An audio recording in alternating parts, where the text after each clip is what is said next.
I can still hear him, even now, even after all this time. It's not his music that haunts me, not the lyrics or melodies.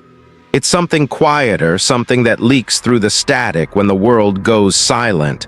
A whisper, just one question. Was it worth it? I used to tell myself that the world killed Prince. Blame the industry, the isolation, the pressures only a man like him could understand. Blame the loneliness that fame never cured, the drugs that dulled the ache. It was easier that way, cleaner. But the truth is worse. The truth is he was sacrificed, not for fame, not even for fortune, but for something colder, silence. And those of us who were there that night, who stood by and said nothing, we weren't just witnesses. We were participants. Diddy didn't need to command the room, he didn't have to say a word. He sat there, still and smiling, the kind of smile that lingers long after the lights go out and the world pretends to move on. That smile hasn't left me. And if you know how to listen, really listen, you can still hear the ritual echoing through the silence. I was never formally invited to that place. There are no invitations to moments like these. They find you. They wait, patient and quiet, for you to drift close enough. There was no street address, no directions to follow. Just a pull, a weight in my chest that night, as if gravity itself had shifted. I followed it without understanding why, not out of curiosity, not out of ambition. There was no conscious decision, only a certainty that turning back wasn't an option anymore. The building wasn't hidden. It was simply forgotten, a hollowed-out hall, battered by time, its stone walls blackened by years of smoke, stories, and secrets. The kind of place that doesn't advertise its presence because it doesn't have to. You don't guard places like that. You trust the fear they radiate to keep the wrong people out. When I stepped inside, the air changed. It was heavier, thicker, electric in a way that made breathing feel like work. The silence was total, oppressive, the kind that doesn't just blanket sound but absorbs it. There was no stage, no lights, no podiums. Just a space too wide to feel safe in, too narrow to escape from. And at the center stood Prince. This wasn't the Prince the world thought they knew, not the icon with a guitar slung low and a smirk that could melt steel. This man was smaller, thinner, a silhouette carved from years of battles fought in boardrooms and back rooms, wars the public would never hear about. His head hung low, his hands open and resigned, faced downward as if offering something unseen to the ground. No ropes tied him in place. No guards flanked him. He stayed because he knew there was nowhere else to go. Around him, the others gathered, not a crowd, not really. Shadows more than people, shifting and breathing in unison, like the room itself had lungs. High above them sat Diddy. He wasn't orchestrating anything. He wasn't issuing commands or drawing attention to himself. He sat still, elevated, watching. Real power doesn't demand. It doesn't shout or posture, it waits, it smiles. And that night, Diddy smiled, a patient, knowing smile. The kind that doesn't crack, doesn't change, no matter what unfolds beneath it. Prince didn't resist, that was the part I still can't forget. No grand gesture, no final defiance, just stillness. A man standing alone, waiting for the night to claim him. We didn't move either, none of us, no protest, no words.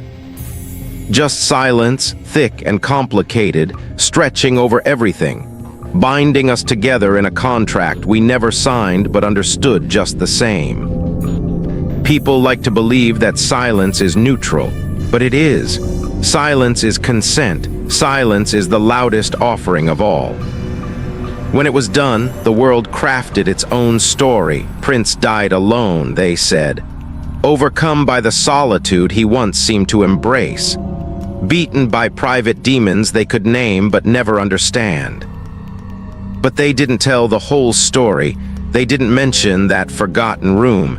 They didn't talk about what we allowed to happen. They didn't acknowledge what was taken from him long before his body gave out. The public mourned. They flooded the airwaves with tributes, dusted off his records, filled the headlines with polished eulogies. But it was Prince they were mourning. It was the idea of him, the sanitized myth, not the man who stood in that room. And Diddy, he smiled through it all, that same patient, quiet smile. As for me, I carried something else away from that night. I carried the weight of knowing. I carried the silence. It followed me home, into the long nights and the endless static that creeps in when the world falls quiet. And in that static, if you listen closely enough, you'll still hear him, not singing, not speaking. Just whispering the question I can't answer, the one I don't deserve to answer. Was it worth it? There is a kind of loneliness that fame doesn't protect you from. It doesn't come in silence or absence. It arrives when the world surrounds you, applauds you, consumes your image, but forgets your humanity. Prince understood that kind of loneliness more intimately than most. For decades, he fought battles the public only half saw. They celebrated his brilliance, wore his image on t-shirts, memorized his lyrics, but they rarely understood the man behind the myth. They didn't grasp how much he gave up to maintain the only thing that mattered to him: control. Prince was never content to be a product of the industry that tried to claim him.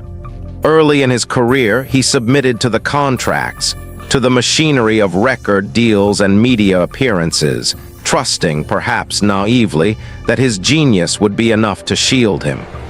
But over time, he realized the truth. He didn't own his music. He didn't own his name. He didn't even own the image they sold of him. When he wrote the word slave across his face in the 1990s, it wasn't for show. It was a statement, a visible, defiant indictment of a system that binds artists in gilded cages and calls it success. Prince wasn't just criticizing a contract, he was nomming his reality. He fought back in the ways that mattered most to him, refusing to play by the industry's rules. He changed his name to a symbol. He released music on his own terms. He rejected the labels, the intermediaries, the industry gatekeepers. And the more he pulled away from the system, the more isolated he became. It's easy to call someone eccentric when you don't understand them. The media, the industry, even some of his fans began to frame Prince as difficult, erratic, paranoid. But what looked like eccentricity from the outside was, in reality, survival.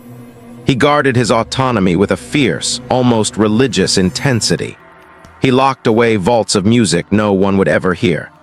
He retreated from the spotlight, appearing only when he chose to, controlling the narrative in a world eager to rewrite him. In his final years, that isolation deepened. He wasn't the same force saturating radio waves and selling out arenas, but not because his talent had waned. He was pulling further away from a world that demanded his art but refused his independence. Prince understood something many of his contemporaries missed, that the system doesn't need to destroy you violently. It can erase you quietly.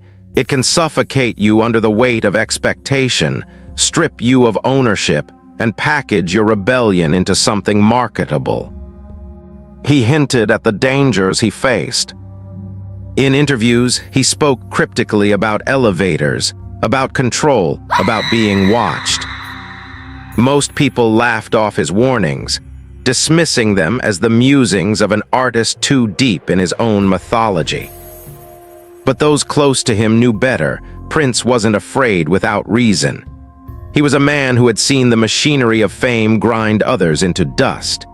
He had witnessed the cost of saying no, the quiet punishments meted out to those who refused to play along, blacklisted albums, sabotaged careers, sudden disappearances from the cultural conversation. He knew that fighting the system didn't guarantee freedom. Sometimes it guaranteed exile. By the time of his death, Prince was no longer battling for the charts or for public adoration. He was fighting for something far more intangible, the right to exist on his own terms. And it's a battle he knew he was losing. When news broke of his passing, the headlines moved quickly. The words were familiar. The industry he fought against celebrated him in death, lauded his genius, repackaged his rebellion into nostalgia. But they didn't acknowledge the cost. They didn't speak of the battles he fought behind closed doors, the autonomy he bled for, the isolation that came with refusing to be owned. In the end, Prince didn't die defeated. He died exhausted. He died carrying the weight of a system that rewards obedience and erases defiance. A system that smiles at your funeral while quietly erasing the fight that killed you. And in the silence that followed, the same silence he spent his life resisting, the machine continued on, untouched, unchallenged, waiting for the next soul to forget the price of saying no. There's a version of fame the world likes to believe in. It's clean, aspirational, draped in velvet ropes and bathed in camera flashes. But beneath the surface, the reality is different, and it's not a secret to those who've been close enough to see it for what it really is. Long before the night I stood in that room, the warning signs had been there. They aren't printed in contracts or whispered in meetings. They're understood as a silent currency traded by those who realize fame isn't granted freely. It's earned, yes, but it's also bought, and the price is steeper than most ever imagine. In the beginning, it seems simple. Show up, play the game, do what's expected. A few appearances, a few handshakes, a few closed-door meetings. No questions asked, no answers given. Nothing that feels like selling out, at least not at first. But the real cost isn't measured in dollars or deals. It's measured in control. How much of yourself you're willing to give away. How many choices you'll hand over without realizing it. If you cooperate, the machine moves smoothly. The right projects come your way, the right articles get written, the world smiles with you. But if you resist, if you question too much, push back too often, the machinery turns silent. Calls stop coming. Opportunities evaporate. Your name, once everywhere, begins to fade without warning or explanation. It's not a conspiracy in the dramatic sense. It's quieter, more efficient than that. There's no dramatic fall from grace, no scandal splashed across the tabloids.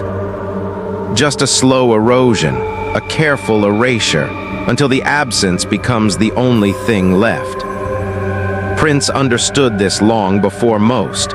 He fought it in ways that made him an outsider to the very system that once celebrated him. He fought for ownership of his music, his name, his work. He fought not because he was difficult, but because he saw the trap for what it was. The world called him eccentric, critics labeled him reclusive, but what looked like withdrawal was really survival. A way of maintaining autonomy in an industry that demands submission. Ownership isn't just about rights or royalties.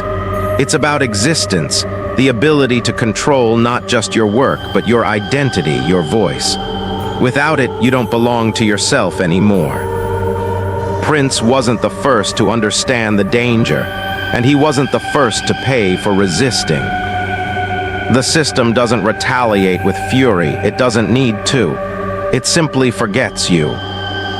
Quietly, completely. What they don't say about fame, what they never print in interviews or memoirs, is that it requires sacrifices.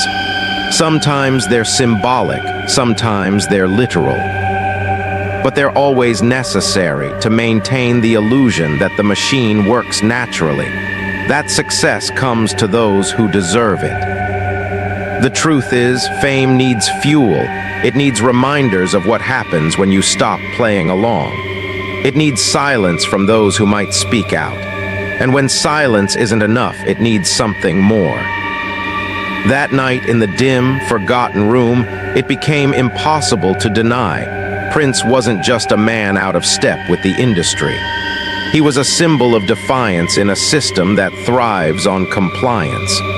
He was the kind of presence that couldn't be ignored, and so he had to be erased.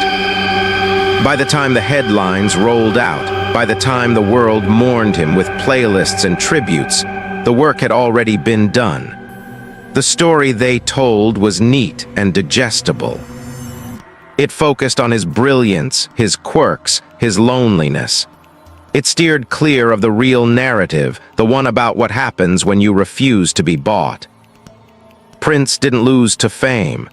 He lost to the machinery behind it, the machinery that demands obedience and punishes defiance not with rage, but with silence. That's the part I carry with me. Not the music, not the performances, not even the memory of his voice. The silence. The calculated quiet that descends when a system has decided you've outlived your usefulness. It's easy to think the machine is impersonal, that it doesn't notice who it erases. But that's not true. It notices, it waits. And when the moment comes, it moves without hesitation. Standing in that room, surrounded by figures who said nothing, watching a man who had once commanded the world's attention stand quietly, head bowed, I realized fame isn't about being seen. It's about knowing how quickly you can be made invisible.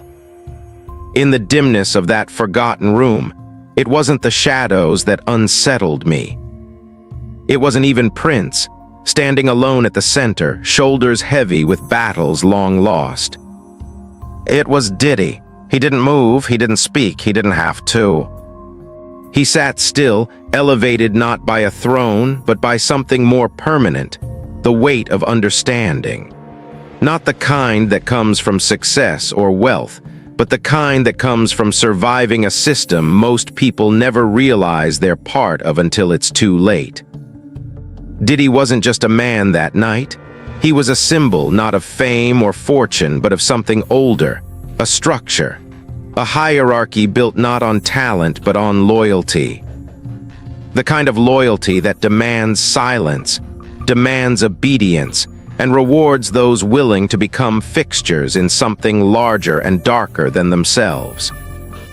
His smile wasn't cruel, it wasn't even smug. It was patient, the expression of someone who knows the rules, who's accepted them, who understands that real power isn't about being seen, but about being untouchable. That night, Diddy didn't need to give orders or command attention. He didn't have to lift a finger. He was the gravity holding the room together, the silent acknowledgement of how the game is really played and what's required to stay in it. I didn't just see him. I saw what he represented, the part of the industry no one talks about, the part that doesn't shine under stage lights but moves just beneath the surface, patient and permanent. And long after the music faded, long after the headlines came and went, it wasn't the ceremony or even Prince's final surrender that haunted me most.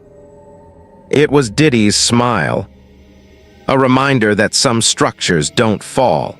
They endure because no one dares to name them. I used to think stories about secret societies were just that, stories. The kind people tell in dark rooms to feel important, to explain the unexplainable. Whispers about the Illuminati, about hidden networks pulling strings behind the scenes, never seemed real, until they did. It's not the theatrics people imagine, no hooded figures in candle-lit rooms, no blood oaths or secret handshakes. It's quieter than that, more precise. It's a system built on loyalty, not the kind you earn, but the kind you surrender to. A system where power isn't given for free. It's traded piece by piece, soul by soul, until what's left isn't really yours anymore. And once you're in, you're in. There are no welcome ceremonies, no contracts to sign. Just a slow realization that survival at a certain level demands more than talent or drive. It demands silence, it demands complicity. The names change, the faces change, but the structure remains. A web that stretches across industries, music, film, politics, tying those who rise too high too fast to something they can never quite name. They call it the Illuminati because it's easier than admitting the truth. Easier than admitting that real power hides in plain sight, dressed not in myth but in the quiet, methodical elimination of anything or anyone that threatens it. Prince understood this long before it cost him. He spoke in warnings disguised as metaphors, elevators, contracts, ownership, things too easy to dismiss if you weren't already looking for them. He refused to play the game the way they demanded. He refused to kneel. But the system doesn't argue, it doesn't bargain, it waits. It waits for you to tire, it waits for you to slip, and when you do, it doesn't destroy you loudly. It erases you efficiently, thoroughly, completely. By the time the public sees the fall, the work is already done. The sacrifices have already been made. Standing in that room, surrounded by shadows that knew better than to speak, watching Prince stand alone, I realized how naive I had been. It wasn't about him personally. It was about what he represented, a soul unwilling to bend, a refusal that could infect others. And that's not allowed in a system built on quiet obedience. Defiance isn't punished. It's removed. They don't just erase your presence, they erase the memory of what you could have been. That night wasn't just about Prince. It was about everyone who dared to believe ownership was something you could hold onto once you stepped too far inside. It wasn't the end of a career. It wasn't even the end of a life. It was a warning, a reminder that real power demands silence, and when silence isn't enough, it demands sacrifice. By the time I stepped inside, the ceremony had already begun. Though ceremony isn't even the right word for it. There were no declarations, no music, no beginning to mark what was happening. It was just silent, inescapable. Prince stood at the center, motionless. His head hung low, his hands loose at his sides, not bound, not restrained, but held by something stronger than rope: resignation. Years of fighting a machine too big to see had hollowed him out. Now there was nothing left to resist. Around him, the figures stood in silence, their faces blurred by dim light and deliberate distance. They weren't there to intervene. They weren't there to comfort me, they were there to witness. Real rituals don't need spectacle. They don't need words or symbols. They need only compliance. And silence is the form of compliance. Diddy sat above it all, still, quiet, the smile fixed in place. Not orchestrating, not leading, just being. The embodiment of a system that no longer needed to demand obedience, because it had already been given. There were no prayers, no proclamations, just the slow, suffocating weight of inevitability pressing down on everyone in the room. I kept waiting for something to break the stillness, a cry, a shout, a moment of refusal. But it never came. Prince didn't resist, he didn't protest. He stood in place, letting the silence fold around him like a second skin. And the rest of us, we stood with him, just standing. Silent, watching. It would be easier to say we were powerless, easier to believe we were trapped, that we had no choice. But the truth is uglier. We chose not to act. We chose the safety of silence over the risk of defiance. That's how the machine works. It doesn't force you to do anything. It simply waits for you to choose nothing. When it was over, though there was no clear moment when it ended, Prince remained still for a moment longer, as if confirming the surrender to himself. The air shifted then, barely noticeable but enough. The ritual didn't require his body. It required his soul, and that had already been taken. The world would later say he died alone, that he succumbed to isolation, to sadness, to addiction. But that's not the story I carry. I carry the image of a man standing in silence while those who could have spoken chose not to. I carry the knowledge that by doing nothing, we became part of the offering. There are nights when the world finally falls quiet, no headlines, no flashing lights, no static bleeding through the edges of memory. And in that quiet, he's still there. Was it worth it? It's not a question you answer once. It's the kind that follows you, slow and patient, folding itself into the spaces you used to fill with certainty. The world has moved on, the system continues, untouched, undisturbed. New faces fill the spaces left behind.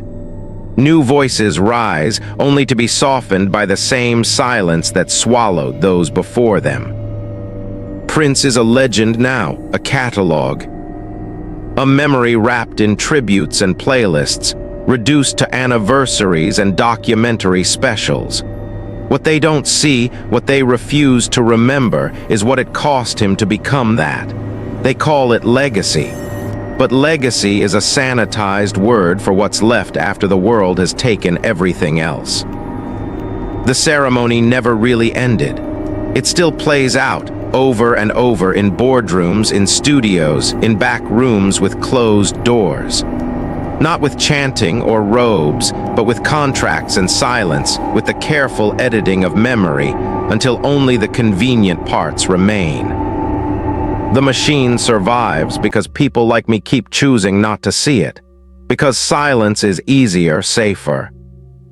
I carry that silence now, the weight of it, the shame of it. The understanding that survival comes at a price, and sometimes that price is simply looking away. But looking away doesn't erase what you've seen. It just ensures no one else will ever ask about it. Somewhere in the static, in the parts of the night when even memory feels dangerous, he still asks the question. And the truth is, I still don't have an answer. Was it worth it? Not everyone makes it to the end of a story like this. If you're still here, leave a like. If you believe others should hear what most refuse to see, share it. And if you're willing to stay behind and listen longer, subscribe.